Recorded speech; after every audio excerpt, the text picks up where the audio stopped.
Hoje em dia, grande maioria é a parte do uso de esteroides anabolizantes. Então, tá realmente um número excessivo de uso dessas substâncias, que está gigantesco. Eu não preciso estar com sono adequado, eu não preciso ajustar minha alimentação, eu posso ficar sem beber água o dia inteiro, meu treino não precisa ser muito bem encaixado.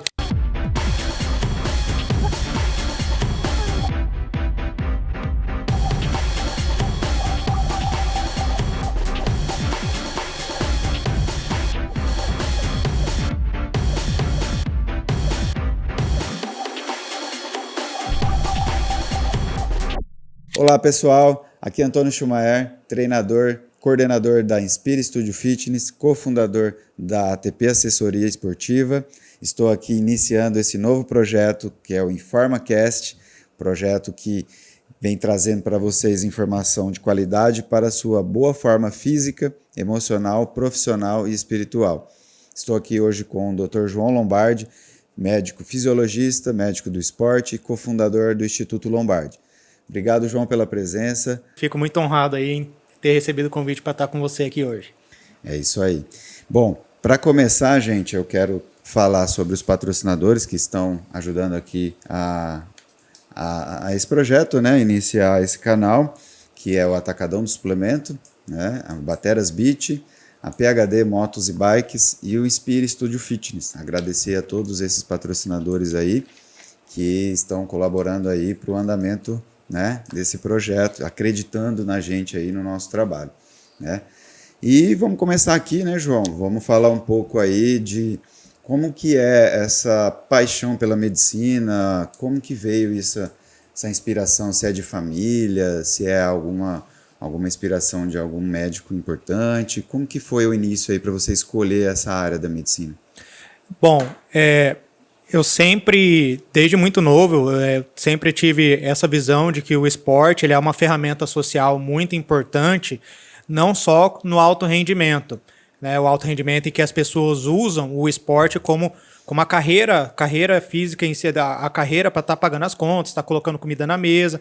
Então eu sempre acreditei no esporte como uma ferramenta social. Sim. E em relação à medicina, foi mais ou menos um pensamento natural, mas na verdade a questão da medicina é porque desde que eu entrei na medicina, eu sempre quis fazer a especialidade medicina esportiva. Na verdade, o nome da especialidade é medicina do exercício e esporte, se for ver no Conselho Federal de Medicina.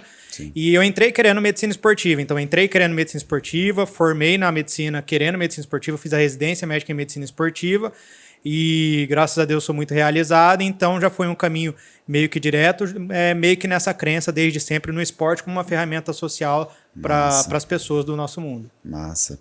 E, tipo assim, tem alguma ligação com o esporte, assim, da época que você era moleque, praticava algum esporte e pensou assim, eu vou pro lado da medicina esportiva por conta de algum esporte em específico que você praticava? Como que era?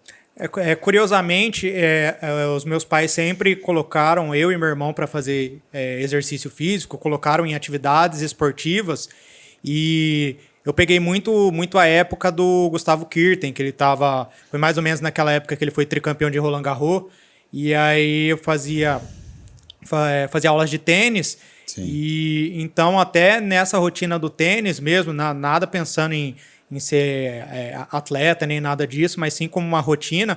E eu eu lembro até hoje que eu ficava bem ansioso para chegar os dias que era de tênis. Lembro até hoje, segunda, quarta e sexta. Então, na minha cabeça, segunda, quarta e sexta era o dia do tênis, e chegava segunda, quarta e sexta, eu queria que chegasse logo o momento da aula ali. Uhum. Então, isso foi uma coisa inspiradora, assim, no sentido de que essa sensação que eu acho muito bacana, essa sensação que eu tive que eu acho muito legal, que brilha os olhos das pessoas. Então, acho que isso influenciou com certeza. Sim, sim. E na parte da área médica hoje, como, né, médico do exercício, do esporte, e tem algum, assim, esporte que hoje aqui em Cuiabá predomina, assim, nos seus pacientes e tem alguma relevância, assim, lá na sua clínica, onde você atende lá no Instituto Lombardi, hoje? Hoje, a grande parte dos meus pacientes, a grande maioria são pacientes de endurance, então principalmente pedal e corrida. majoritariamente corrida, mas muito pedal também. Tá vindo bastante pacientes, inclusive, de natação, se for pensar na parte de endurance também, e pacientes de CrossFit também. Então, a Ana Maria, que é fisioterapeuta que trabalha comigo, atende praticamente Cuiabá inteiro na parte de reabilitação para a parte de CrossFit. Então, foi meio que um caminho natural. Então, essas modalidades são as que fazem grande parte. Mas também tendo bastante pessoal do tênis, musculação, mas majoritariamente a endurance e o CrossFit hoje. Sim, sim. E essa galera, quando vai lá te procurar lá na clínica, qual que é, assim, a primeira... o primeiro anseio deles, assim, qual seria, assim, em relação a melhorar a performance? É só fazer um check-up mesmo para ver se está tudo bem com a saúde? Como que é lá essa abordagem? Hoje em dia, isso foi ao longo do tempo direcionando, mas eu falo que hoje são basicamente 4 grandes áreas que eu atendo ali.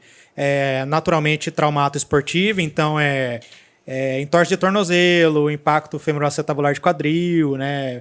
Condromalácia de joelho, hérnia de disco da coluna, síndrome do manguito rotador de ombro, então bastante traumato esportivo.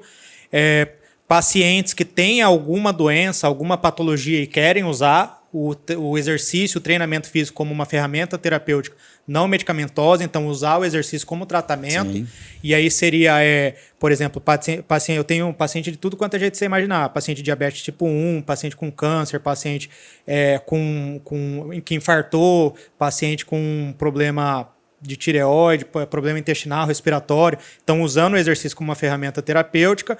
Tenho bastante também e até a minha linha de pesquisa científica na parte de estudos, que é treinamento físico e saúde da mulher. E aí a quarta grande área é a parte de performance. Então, bastante gente procura, fala, quero melhorar minha performance.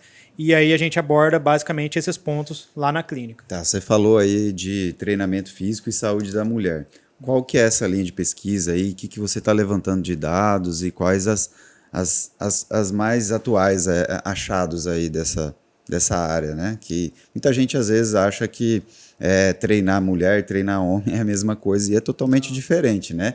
A parte hormonal, a parte de tipos de fibra muscular predominante, e são vários outros aspectos. O que você fala sobre essa parte do treinamento físico específico, né, da saúde da mulher? Exatamente, você basicamente falou o que é mais importante, porque existem características físicas e fisiológicas de diferença do homem para a mulher. Isso tem que ser considerado na periodização de treino, numa planilha de treinamento, numa prescrição e por aí vai. Por vários motivos.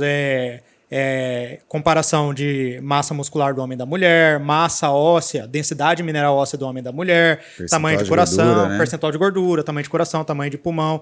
E aí a gente tem que levar essas características específicas dentro desse ponto. Falando particularmente da mulher, existe um universo que é relacionado esse treinamento físico e saúde da mulher, que tem várias coisas que influenciam. E aí é um mundo infinito. Por exemplo, vou dar alguns exemplos aqui.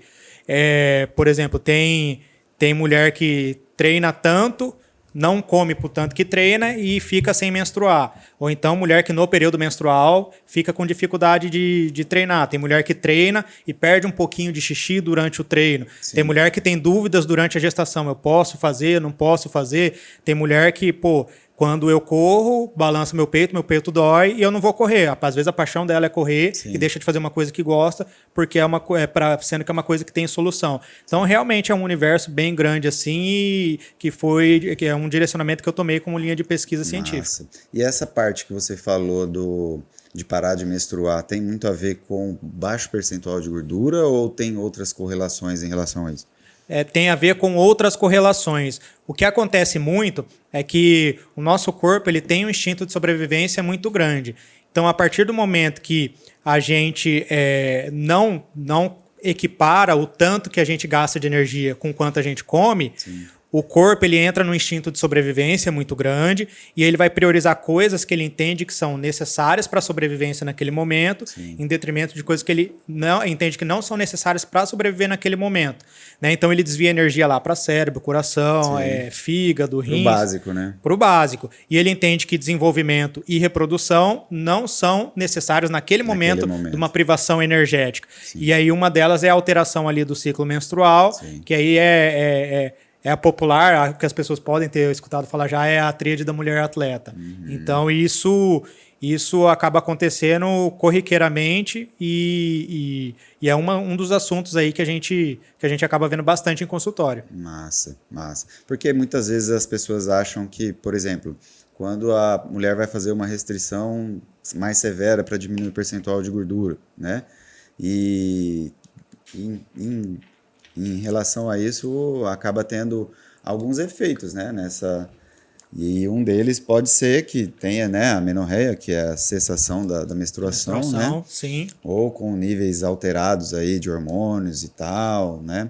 Que é uma parte que a gente vai abordar aqui hoje, é falar sobre esteroides e hormônios, né? Que está na moda hoje, né? Vamos dizer assim. E aí as pessoas acham que isso pode ser só uma coisa, mas igual você falou, é um catado de coisas aí que tem essa relação, né? Sim, com certeza.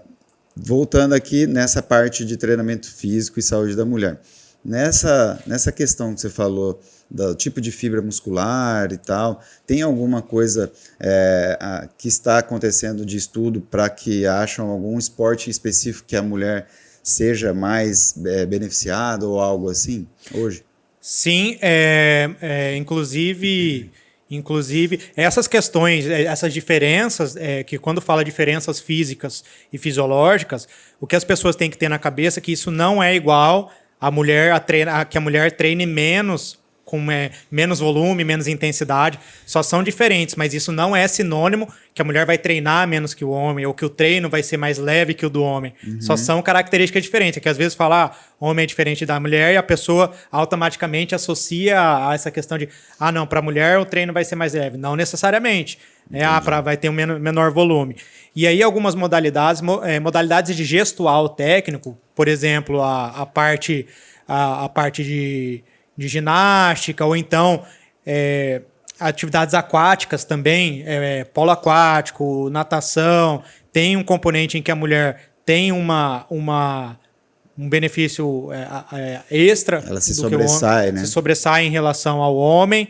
E isso também já está bem robusto na ciência. Esportes com componente cognitivo. Então a gente está falando de boliche, xadrez, para quem considera, até a questão do bilhar, que é a sinuca. Isso também já tem alguns estudos direcionados para isso, da questão da mulher se sobressair em relação ao sexo masculino. Entendi. E falando sobre esportes, né, você teve uma participação aí muito efetiva, né, no Comitê Olímpico, no Comitê Paralímpico, né, isso. Que você foi nas Olimpíadas de Tóquio, né, participou lá da Comissão Brasileira. Como que foi essa experiência, João, tá lá no meio desses atletas que, de certa forma, são totalmente elevados no quesito ali de superação, de né, vencer as suas dificuldades, as suas deficiências, né? Como que é estar no meio dessa galera lá? Cara, foi assim, uma realização de vida espetacular, porque as Paralimpíadas é o segundo maior evento esportivo do mundo, só perde para as Olimpíadas. E poder representar o nosso país, isso foi uma das maiores honras que eu tive em vida. Então é uma experiência fenomenal, principalmente no sentido de que ali a gente está falando de altíssimo rendimento mesmo. Então eu vou dar alguns exemplos aqui. Por exemplo, o Petrúcio Ferreira. Eu acho que ele correu em março do ano passado, 100 metros rasos, ele correu 10,25. Se não me engano, foi 10,25. 10,25, 100 metros rasos. E aí, se você for ver o recorde do Usain Bolt, é 9,53. Então, ele corre menos que 1 segundo do tempo do Bolt. Que é o cara que não tem que é o recordista nenhuma, né? Que é o cara que não tem deficiência nenhuma. E outro exemplo aqui que dá para falar a Carol Santiago. A Carol Santiago, ela tá nadando 50 metros rasos na casa dos 26. E ela é deficiente visual. Então, 99,99% das pessoas nunca vai nadar 50 metros nas casas do 26, sendo deficiente visual ou não. Então, essa experiência profissional foi a maior realização que eu já tive por estar lá nesse ambiente de altíssimo rendimento. Sim. E, mais que isso ainda, está representando o nosso país. Né? E qual que, assim, você visualizou lá, estando junto com os atletas, né? Qual que era a sua atuação lá para com eles ali, né? O acompanhamento deles ali durante os jogos mesmo, né? Durante os jogos eu fiquei de plantão na Vila Olímpica, então a gente chegou lá na Vila Olímpica e Paralímpica. A gente chegou lá, não foi toda a delegação, mas eu cheguei no dia 19 de agosto de 2021. Do dia 20 de agosto de 2021 ao dia 4 de setembro de 2021, eu estava de plantão todos os dias. Então antes de começar os jogos, você já estava ali atuando? Na aclimatação, sim. Aí eu ficava de plantão na vila, eu só ia em demandas específicas de competições ali, dependendo da modalidade que estava precisando de médico, senão estava todos os dias de plantão. A gente ficou na vila lá, eu acho que deu uns mais de 2 semanas, eu estava de plantão todos os dias. Então eu fiquei como médico do departamento médico lá da Vila Paralímpica. Sim, até porque para aclimatar o fuso horário, né, de 12 horas praticamente, né? 12 horas. Tóquio, né? 12 horas. É uma carga é um choque muito grande para o organismo, não só seu, como dos atletas, né? Principalmente dos atletas em relação ao sono, ciclo circadiano, aquela coisa toda onde jet lag. Você se alimenta num período, aí viaja, chega lá, tá tudo trocado. A galera sentiu essa dificuldade, assim? Acaba sentindo bastante, mas o Comitê Paralímpico Brasileiro, nós saímos do Brasil, o primeiro voo foi dia 31 de julho. Sim. A gente saiu, eu fui no primeiro voo, voltei no último voo. Saímos dia 31 de julho e a gente voltou no dia 7 de setembro, que era um feriado. Então a gente ficou do dia 31 de julho a 7 de setembro, deu 38 dias. Então ficou bastante tempo de aclimatação justamente para diminuir essas questões relacionadas a sono, adaptação, jet lag. Legal. E teve alguém que teve algum BO assim, tipo, comi uma comida diferente, num país diferente, ou já tinha um cardápio pré-estabelecido só para a comissão brasileira e tal, para não ter esses choques, né? Porque várias vezes que eu fui viajar assim para competir na bike, chega lá, você, vamos comer um negócio diferente, aí já deu ruim lá no intestino, já te prejudica na competição e é um caos, né? Cara, sempre acontece um caso ou outro, é inevitável. Mas na aclimatação, que foi na cidade de Hamamatsu, teve um ou outro caso. Aí lá a vila tem o refeitório aberto. Sim. E aí não só os atletas, mas todos os países lá, as comissões do país, eles têm a opção de comer à vontade o que eles quiserem. Entendi. Então tem de tudo que você imagina. Tem arroz, feijão, peixe, carne. E aí tem também hambúrguer, pizza, cachorro-quente, lasanha. Então vai muito do atleta ter a consciência de escolher lá o que ele vai comer. E aí ainda mais esse ciclo que foi de 5 anos, não foi por causa da pandemia, foi de 5 anos. Uhum. Então, graças a Deus, a quase totalidade deles tem essa consciência de que, eu trabalho com o meu corpo, foram 5 anos de ciclo, então não vou colocar tudo a perder por causa de uma infecção intestinal. Agora, claro, competiu, não tem mais competição, aí é o momento de extravasar e curtir. E foi um sucesso, né? Essa Olimpíada para o Brasil, né? Foi uma das que mais teve medalhas de ouro, né? E outras medalhas, né? Em várias modalidades, né? Foi. Nós ficamos em 7º lugar, foi a melhor campanha da história do Brasil. Foram 72 medalhas ao total, sendo 22 de ouro. Mais do que o comitê sem ser paralímpico, né? A galera o convencional foi mais. O Brasil ele é uma potência paralímpica, então foi uma campanha histórica e agora a expectativa para a França, agora para Paris, daqui 90 e tantos dias, 80 e tantos dias, vai ser uma campanha ainda melhor. Massa, você queria estar lá? Tô na expectativa aí.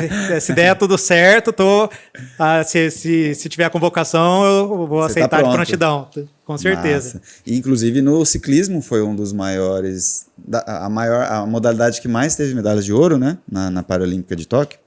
Então, essa questão específica do ciclismo no Brasil foi o seguinte. Até o exemplo que eu estava dando do Brasil ali. O Brasil ficou em 7º lugar com 22 medalhas de ouro. se eu não me engano, não, certeza. A Holanda, ela ficou em quinto lugar com 25 medalhas de ouro. E aí, ao total, o Brasil ficou com muito mais no total, o Brasil ficou com muito mais medalha que a Holanda. Aí, quando você vai ver as 25 medalhas de ouro da Holanda, umas 13, 14 é do ciclismo. Então, no esporte paralímpico, atletismo dá muita medalha, natação dá muita medalha, mas ciclismo dá muita medalha. Então tem um gargalo muito grande do ciclismo dentro do esporte paralímpico. E aí que, inclusive, é algo já detectado pelo Comitê Paralímpico Brasileiro em relação a incentivo da modalidade, porque é um gargalo grande de medalhas. Então, pô, se tá drenando medalha ali, se dá muita medalha, vamos fazer um incentivo na parte do pedal ali. Claro que não para esse ciclo, obviamente, talvez nem para 2028 em Los Angeles, mas lá na Austrália em 2032, talvez, que tem esse tempo de trabalho. Agora, tudo isso passa por incentivo ao esporte e tudo mais. Quando eu te conheci, até a gente falou sobre isso, né? De começar um trabalho aqui em Cuiabá, no estado do Mato Grosso, alguma coisa relacionada ao esporte paralímpico, com ênfase no ciclismo, no né? pedal. No pedal. E tem tido alguma coisa em relação a isso? Porque depois que a gente falou sobre isso, nunca mais a gente, né, mexeu nada sobre isso. Você tem alguma coisa mais recente que está acontecendo aí? Basicamente esbarra naquilo que a gente brincou aquela vez. A gente é meio que exército de um guerreiro só, porque vontade a gente tem, mas precisa de um pouco de questão de incentivo financeiro, incentivo de patrocínio, de tudo. Então, é por isso que eu falo. Eu comecei aqui falando da parte do esporte como uma ferramenta social. Então, a gente precisa de pessoas que acreditem nisso, invistam nisso. Sim. Porque a gente não, sozinho não dá conta de tudo. E aí você, como eu, já recebeu um monte de não na cara. Sim. E aí a gente fala sobre isso. Continua do que sim, né? Muito mais não do que sim. Continua acreditando. Então, pô, o cara falou, não, pô, vou investir numa bicicleta para um amputado, ou então para um cego, deficiente visual total. O cara não quer nem saber patrocinar disso. O guia, né? Patrocinar, dessa pessoa, porque exatamente. O guia às vezes tem o seu trabalho normal, mas ele vai ser um guia no cara que é paralímpico no ciclismo, precisa ter o guia, né? E aí ele tem que se dedicar aos treinos junto com o atleta, né? Exatamente. E aí acaba pesando para todo mundo, né? Acaba batendo nisso. Falando em parte social, galera, a gente está fazendo aqui uma ação para a APOC, tá? Que é a Associação de Apoio aos Pacientes Oncológicos de Cuiabá, tá? Aqui na mesa eu deixei alguns produtos que a Janaína da Nuber mandou aqui para mim. Tem bolsas, tem esse porta-crachá, camisetas, agendas, canecas e saquinhos de colocar lixo no carro, né? Que são produtos que elas fornecem para vender e arrecadar dinheiro, que elas estão construindo uma casa de apoio para poder receber pessoas e pacientes, famílias desses pacientes aqui em Cuiabá, tá? E também elas fazem um trabalho muito legal no ITC, que é o Instituto de Tratamento do Câncer, para poder fornecer marmitas, né, para essas pessoas e famílias carentes que estão aqui fazendo o tratamento e não têm condições, tá? Então, cada convidado, inclusive o João, doou uma cesta básica. O InformaCast vai fazer essa ação para a POC, em parceria com a POC, para que elas tenham aí um suporte, pelo menos uma cesta básica por semana aí de cada convidado, né, para elas poderem estar fazendo essas refeições, essa alimentação aí para esses pacientes. Então, quem quiser doar, quem quiser fazer alguma ação aí, em conjunto, aí, pode chamar a gente depois no direct, a gente vai disponibilizar o QR Code aí no vídeo e tamo junto, beleza? Bom, voltando aqui com o João. João, falando da parte de alta performance, né? A gente tem vários casos aí de doping no esporte, né? Que é um assunto muito polêmico, na maioria das vezes todo mundo evita de falar, mas tem que ser falado, né? Tem que ser discutido e está sendo feito um trabalho talvez de formiguinha aí em relação a controle, né? Principalmente aqui no Brasil, na Europa, né? O esporte amador tem sido muito alvo do uso, né, de esteroides para melhorar a performance, que às vezes a galera tá ali para competir e ter qualidade de vida e se superar, mas acaba levando aquela competição como se fosse algo assim para a vida, né, a coisa mais importante, e acaba utilizando né? De certa forma, há alguns produtinhos aí, né? Para sobressair ao seu oponente ali na competição e tal. Você tem visto muito, assim, na sua prática médica aqui, que você está lidando com atletas, né? Casos que chegam para você com efeitos colaterais e problemas relacionados a esteroides? Sim, é muito importante a parte educativa em relação ao doping, primeiro por questões éticas e segundo em relação à saúde. Como é que funciona o doping dentro do alto rendimento? Que aí alto rendimento, incluindo a parte, hoje em dia tem atletas amadores com carga de treino, volume de treino aí de um atleta profissional, um atleta de elite. O doping parte do princípio que o atleta, o atleta competitivo, ele automaticamente está de acordo com o doping. Se ele não concorda com o doping, ele não é atleta, ele não vai competir. Sim. Ponto final. É assim que funciona, goste as pessoas ou não. Então, se o atleta não concorda com o doping, ele não é atleta, ele não vai competir. Esse é o primeiro ponto. Segundo ponto, o doping, ele é um pouco... ele é ao contrário das prerrogativas de legislações, principalmente de países ocidentais, de que você... na legislação, você é... Como que eu posso falar? Você é inocente até que se prove ao contrário. O doping é ao contrário. Sim. Você é culpado até que se prove ao contrário. Sim. Então, ele é um pouco às avessas. E aí, a grande questão, não só... voltando um pouco, porque eu falei tudo isso para falar que não só dessa questão ética e moral, está relacionada a questões implicações na saúde da pessoa. Então, a gente vê desde piores desfechos, como, por exemplo, a morte súbita, né, um infarto. Que tem acontecido aí com grande incidência, né? Infarto, trombose, por aí vai. Desde outras implicações, como, por exemplo, a queda de cabelo, acne. Então, tem repercussões na saúde, desde as mais leves e as mais graves. Então, não existe a questão do doping por querer ser malvadão, e sim existe genuinamente essa preocupação em relação à saúde para que exista uma forma de proteção para que as pessoas não tenham essas questões relacionadas a doenças e problemas desencadeados por essas substâncias. E o que mais aparece para você lá na clínica em relação a doping? Assim, a galera que chega lá para você talvez ter que reverter a merda feita. Hoje em dia, grande maioria é a parte do uso de esteroides anabolizantes. Então, tá realmente um número excessivo de uso dessas substâncias, que está gigantesco. E, de novo, aí a gente vê desde problemas como inchaço do coração. O coração também é um músculo. Então, tudo bem, beleza, cresce o músculo lá, o músculo fica grande, mas o coração também é um músculo. Sim. Ele também vai crescer. Desde problema de inchaço de coração, como questões de infertilidade, questões relacionadas ali à irritabilidade. Então, a gente vê de tudo, né? Trombose, como eu falei. E tem coisas que são irreversíveis, né? Irreversíveis.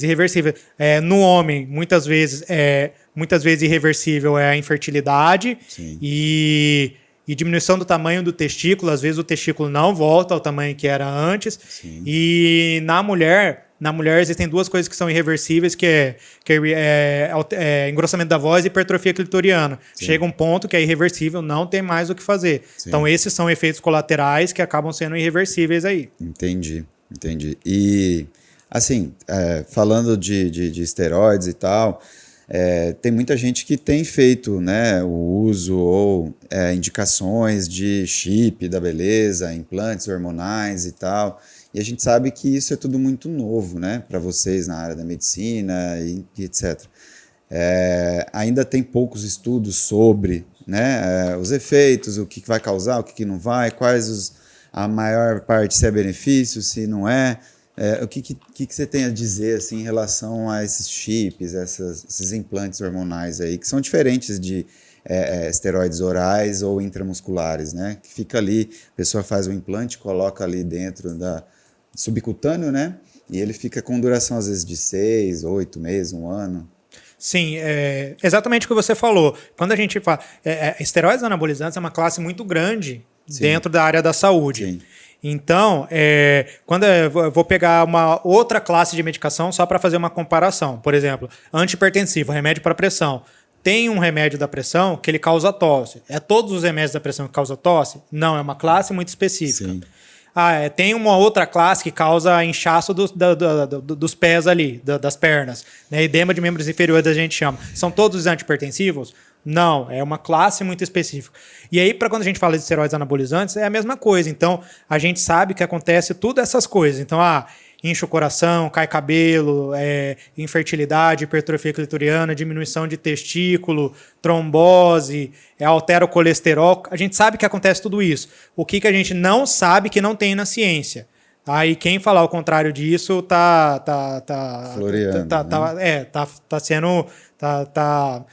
realmente não tem na ciência. A gente não sabe qual esteroide anabolizante, em que dose, de quanto em quanto tempo, qual duração de uso, se é oral, se é implantável, se é injetável. A gente sabe que acontece, isso não tem como ir contra. Isso já é muito robusto na ciência. Sim. Mas a gente não sabe exatamente essas informações. Qual, por quanto tempo, em que dose, de quantas em quantas horas, é oral, é injetável. A gente não tem essas respostas.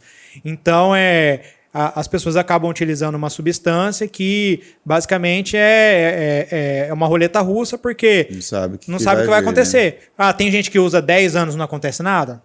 Tem, provavelmente tem. Tem gente que usa uma vez e acaba se dando mal. E aí eu sempre falo isso para o paciente, você é seu 100%. Entendi. Então, apesar das estatísticas, só 15% tem esse efeito colateral. Mas e se acontecer com você? Você é seu 100%. Aí. Então, é basicamente uma situação em que as pessoas estão utilizando substâncias, sabendo que tem esses riscos, e a gente sem poder dar uma segurança de que não vai acontecer esses efeitos adversos. Sim. E, assim, falando da diferença dos tipos, né, de esteroides e tal, o implante, né, tem aquele pico, né, que ele se mantém numa linear, né, ali a carga, seja do que seja feito, o que tem implantado ali naquele chip, naquele implante, né? Ela sobe, tem um pico, diferente dos injetáveis, né, que são mais ondulatórios os picos, né, de hormônios, né? Sim. E na maior parte das vezes as pessoas acreditam muito que só aquilo ali vai resolver, né, o problema dela, seja estético, seja performance, né? Seja outro objetivo que ela queira, né? E na maioria das vezes não faz uma alimentação correta, né, para poder ter os benefícios de alguma reposição hormonal que seja, e acreditam muito só no remédio. O que mais aparece para você lá no consultório da galera? Doutor, me passa aí um negócio aí para eu melhorar isso, eu quero aquilo e tal. Tem ainda esse tipo de paciente que te procura lá no Instituto Lombardi? Tem sim, e o trabalho que eu faço lá, eu atendo várias pessoas que usam, até porque a decisão de usar ou não é sempre da pessoa. A pessoa tem acima de 18 anos, ela faz o que ela quiser com a vida dela. Eu não prescrevo. Sim. Mas se ela quiser usar, ela vai procurar outro profissional que passa. Aí tudo bem, a pessoa me procura, ela usa. O que eu faço? É chamado redução de danos. Então, a pessoa usa, enche o coração, vamos pedir um ecocardiograma. Dá problema no fígado, vamos pedir um ultrassom de abdômen. Altera o colesterol, vamos pedir um exame de colesterol no sangue. Então eu faço isso, mas eu não prescrevo, eu não passo. Mas se a pessoa opta por usar, a pessoa ela é 100% capaz de decidir o que ela vai fazer da vida dela, o risco que ela vai correr.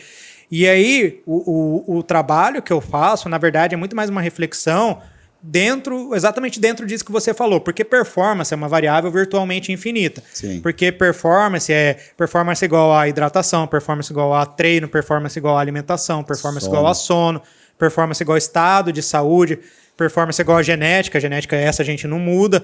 Então, a gente poderia ficar a tarde toda aqui falando de variáveis relacionadas à performance. Aí tudo bem, os níveis lá hormonais, elas são de infinitos componentes da performance. E aí o meu questionamento com o paciente é sempre o seguinte: o quanto que a testosterona é mais importante que esses outros? Porque se for assim, vou tomar testosterona, eu não preciso estar com sono adequado, eu não preciso ajustar minha alimentação, eu posso ficar sem beber água o dia inteiro, meu treino não precisa ser muito bem encaixado, só de eu tomar o hormônio já resolveu todo o problema. Não é assim que funciona. Então eu sempre trago isso. O quanto que isso é mais importante que todas as outras coisas. Na minha opinião, todas as outras coisas são muito mais importantes que isso. Porque senão, os medalhistas olímpicos seriam sempre os que têm maior nível de testosterona. Isso não é verdade. Sim. Muito pelo contrário. É os que estão mais ali no limiar, né? Os que estão ali nivelada em cada uma dessas variáveis. Então, é muito mais um trabalho de reflexão com os pacientes que eu faço. Sim,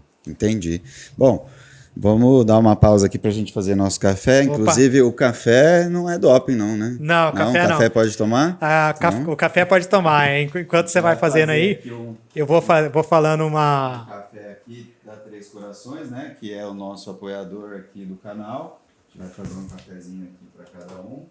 E enquanto isso, a gente vai colocar aqui... Sem açúcar, né, João? Sem açúcar. Sem açúcar. Café cowboy. Tem que falar, não, só um pouquinho de açúcar e tal. Café cowboy. Melhor não, né? Melhor tomar um cafezinho sem açúcar.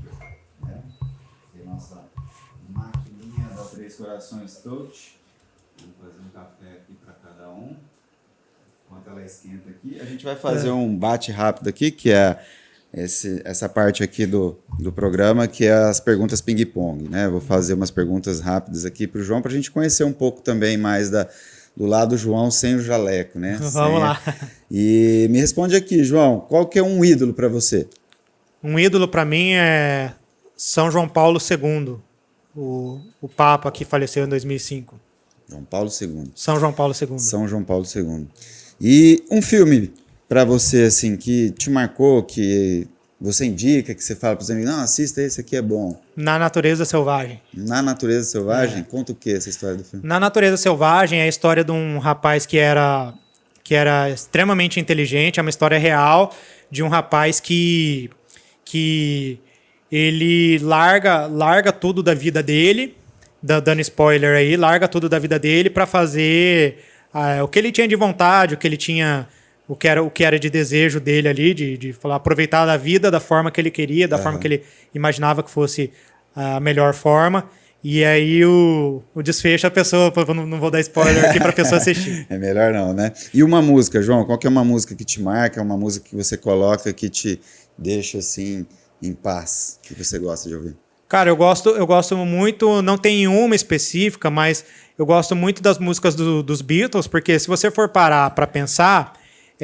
todas as músicas dos Beatles, pelo menos a maioria delas, fala de amor. Então, não vou falar uma específica, mas a maioria das músicas dos Beatles fala de amor. Então seria injusto da minha parte escolher uma só. Entendi. Então, você escolhe um artista, né? Não é uma música. Uma banda, os Beatles. É uma banda que te marca e que você sempre está ali na sua playlist, ali no carro, para treinar, etc. Exatamente. Né? E uma leitura, João?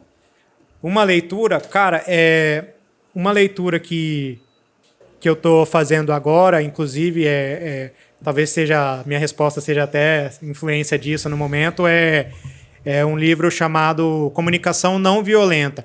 É que o nome não violenta, às vezes, traz uma agressão, uma questão né, da violência em si. Talvez o nome mais adequado para o livro fosse Comunicação Assertiva. Mas esse livro que eu tô tendo contato agora é um que está realmente me surpreendendo, então, Comunicação Não Violenta. Massa, muito legal. E a última para fechar aqui, essa aqui é meio, né, imbatível, porque assim, muita gente tem vontade de ter tido opções, ter feito coisas diferentes. Eu vou perguntar para você agora aqui, se você pudesse voltar no tempo, o que você mudaria hoje na sua vida? O que eu mudaria talvez fosse...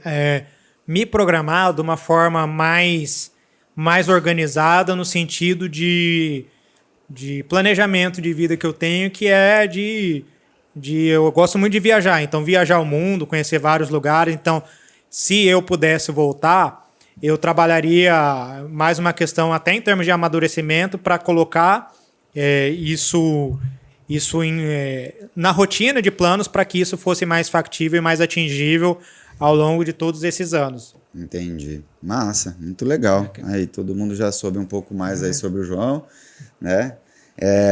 E falando sobre isso, qual que é os seus planos de carreira hoje? Qual que é os projetos que estão aí? A gente sabe que você ganhou a sua filhinha há pouco tempo aí, né? Pequenininha, tá tendo aí algumas noites em branco de sono, que é normal para todo mundo, né? A sua esposa é médica, pediatra também, então, querendo ou não, já tem ali já tem alguém dentro de casa ali para resolver algumas questões, né? Sim. Mas qual que é os planos aí de carreiras lá para o Instituto, para a sua carreira como médico? Cara, é que a gente A gente, depois que tem filhos, fica basicamente vive em função da filha, então 24 Sim. horas por dia pensando. Então, hoje em dia, os planos são basicamente em torno da minha filha, inclusive um beijo para minha esposa Karine, para minha filhota Diana. Então, basicamente em cima disso. E basicamente seguir nessa questão desde lá atrás, que a gente falou no começo ali, em relação a projetos de fomentar o esporte como uma ferramenta social. Então, eu sei que isso não é feito em um dia, em um mês, em um ano, mas nesse trabalho de formiguinha, para a gente batalhar cada vez mais para que as pessoas tenham acesso ao esporte, o esporte seja uma ferramenta social. Então, esse é meu grande plano para que isso vire uma realidade, se não for a médio prazo, a longo prazo, então continuar nesse planejamento de vida aí. Massa, massa. E lá hoje, o que as pessoas vão lá no Instituto Lombardi, elas contam com que tipo de atendimentos, exames, o que tem lá hoje para a galera só se situar aí, saber quando for lá se consultar com você? Bom, hoje lá no Instituto nós contamos com... Eu sou médico do esporte, a minha esposa é pediatra neonatologista, a doutora Karine Mício, e aí nós temos lá outro médico do esporte atendendo, nós temos psiquiatra, nós temos ultrassom, então tem uma radiologista que faz ultrassom lá, pneumologista, cardiologista, nós temos fisioterapia lá, fisioterapia pélvica, nós temos fisioterapia esportiva, temos fisioterapia gerontológica, nós temos a avaliação física com o fisiologista. Então lá nós funcionamos em sistema de coworking e está aberto a profissionais da saúde que queiram um espaço para estar atendendo, porque o sistema de atendimento é justamente compartilhamento. Então a pessoa vai, usa a sala e a única preocupação dela ali é atender o paciente, tem outras preocupações ali, Sim. Porque o funcionamento é no sistema de coworking ali. Sim. Então a gente já tem essa gama de profissionais e graças a Deus estamos conseguindo se manter aí. Sim. E os exames lá que você faz, alguns exames diferentes aí que outras clínicas não têm aqui em Cuiabá. O que você Sim, destaca? nós realizamos ali no Instituto. Isso é muito da minha especialidade. Da minha especialidade é termografia médica. Nós temos ali calorimetria indireta. Trabalho também com agulhamento a seco. Futuramente estamos trabalhando aí para ter a terapia por ondas de choque. Massa. A minha esposa, Karine, ela faz o laser, principalmente na parte mais da obstetrícia, infantil, cicatriz, ela é consultora de amamentação. Sim. E além claro, das avaliações físicas que é feito com o fisiologista e com o ultrassom lá com a radiologista, que é a doutora Joelma. Então a gente tem essa gama de procedimentos lá. Legal, legal. E esses exames aí não são só para atletas de alta performance, né? Essas consultas, o trabalho que é feito lá é para pessoas comuns, né? Pessoas que queiram estar ciente aí de como que está a sua saúde e o funcionamento do motor, né? Exatamente. Na verdade, esse exame é muito mais para pessoas comuns do que para atletas. Então qualquer pessoa pode ter acesso ali a fazer esse exame. Sim. Então por exemplo, calorimetria via taxa metabólica basal. Sim. A termografia ajuda a ver ali possíveis acometimentos de neurológico, inflamação e por aí vai. Então, sim, é para todas as pessoas. Sim. E falando aqui agora um pouco do sorteio que a gente está fazendo para a galera do Instagram aí, quem quiser ganhar o kit Farmapele, que é o nosso apoiador aqui do canal, né? É só comentar aí na live aí, eu quero Farmapele, que vai estar concorrendo aí a esse kit da Farmapele. Inclusive, o pessoal do Atacadão do Suplemento mandou aí para o João um kit aí, João, que está aí do seu lado. Meu kit aqui. Com alguns produtos aí, alguns sachês, alguns energéticos aí para um dia que você for lá jogar seu tênis. Maravilha. Uma shakeira aí, umas barrinhas e algumas coisas aí para você estar utilizando aí durante a prática. Durante a sua prática aí de exercícios. Bom, e o Cuiabá, João? Fala um pouco do Cuiabá. Você já atuou no time, né, do Cuiabá. Como que foi essa atuação lá? O que era o seu trabalho juntamente com esse time aí que está crescendo, deu uma caída, está crescendo de novo e está ali na primeira divisão?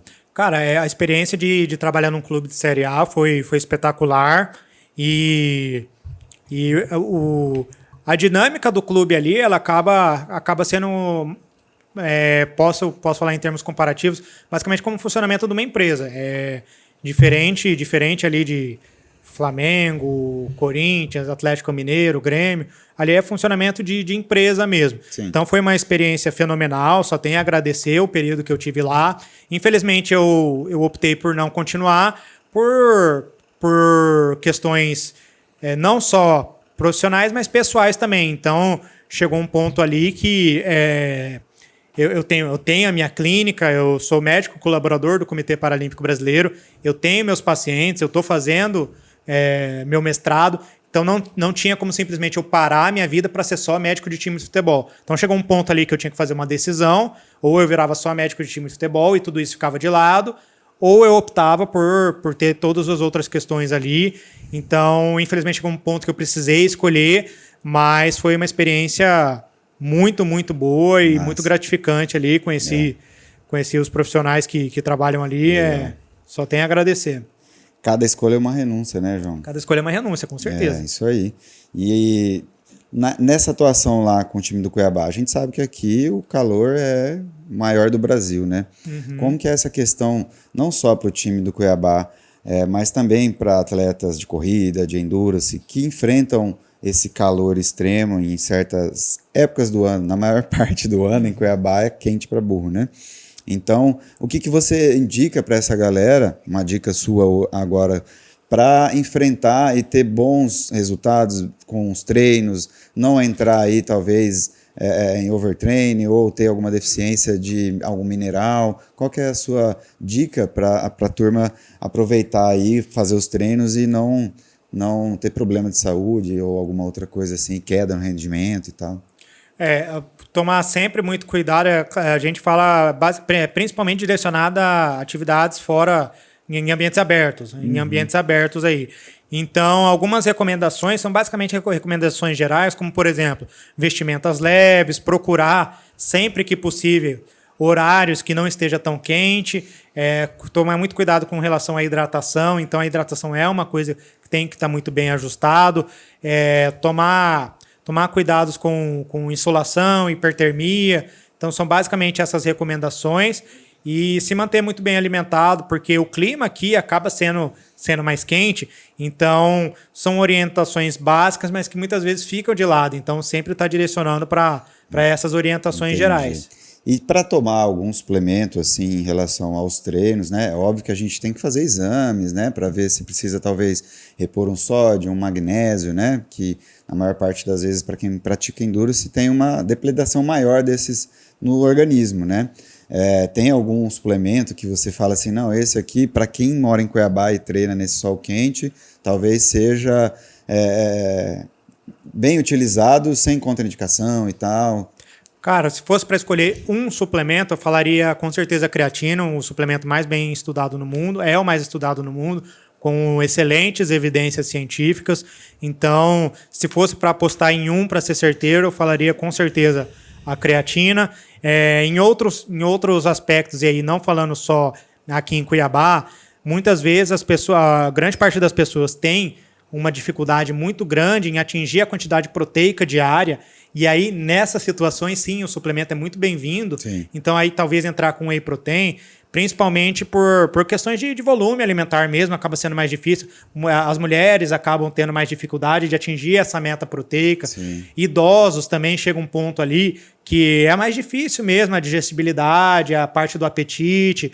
Então, nesses casos, o whey protein é muito bem-vindo. E aí entra a especificidade de cada esporte, né? Então, talvez ali no endurance um nitrato, uma cafeína. Então, varia ali de esporte para esporte, mas tudo é adaptável. Se fosse para escolher um, eu falaria creatina. Sim, massa. Falando em suplementos, falar aqui do nosso patrocinador master, o Atacadão dos Suplementos. Deixou aqui alguns suplementos aqui para a gente divulgar, né? Que esse aqui é um termogênico da linha ZNL, que é produção própria deles. A creatina também, da linha ZNL, lá do Atacadão do Suplemento, com laudo, com testes e um produto de qualidade. Aqui a gente tem um pré-treino, né? Esse Panic da Adaptogen. E a Whey Protein ali também da Adaptogen, que é uma whey de altíssima qualidade, tá?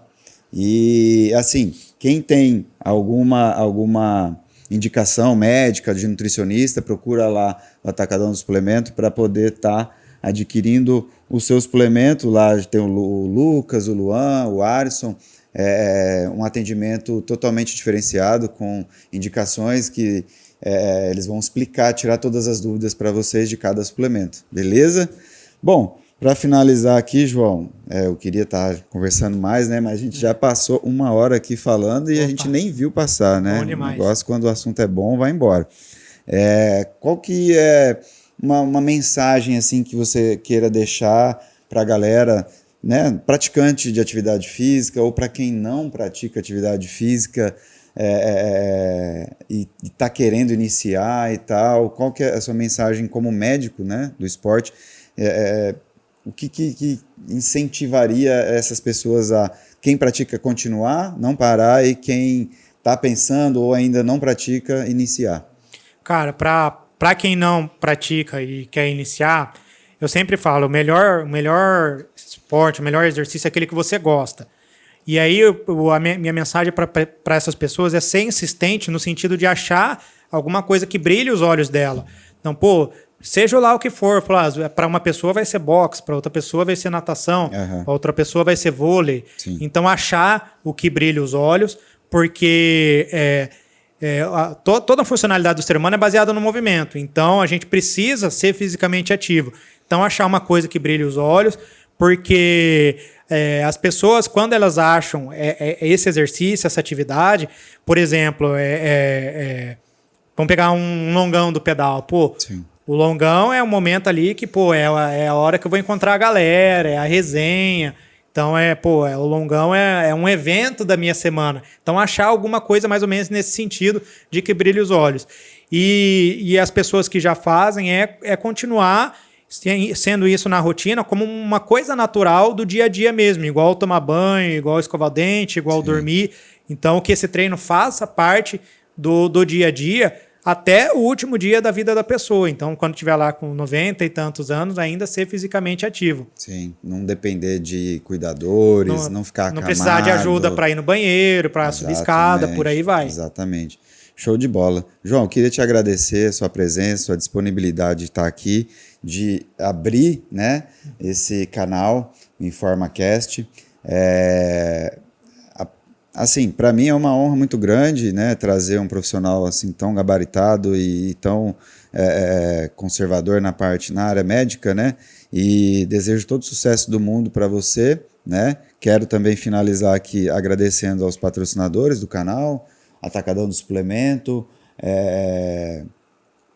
Bateras Beach, né? Inspire Studio Fitness e a PHD Motos e Bikes, tá? Pessoal lá da POC, né, responde aos comentários, né, da live, e quem quiser doar também vai estar aí disponível, chama a gente no direct, fala aí o que a gente pode estar fazendo para poder somar aí com o pessoal, beleza? Obrigado, João, obrigado a todos que ficaram na live até agora, obrigado a Deus também, né, e se inscreva no canal, deixa lá o seu like, né? Ativa as notificações, que isso vai estar contribuindo bastante para a gente. E até o próximo episódio. Até mais. Tchau, tchau, pessoal. Tchau.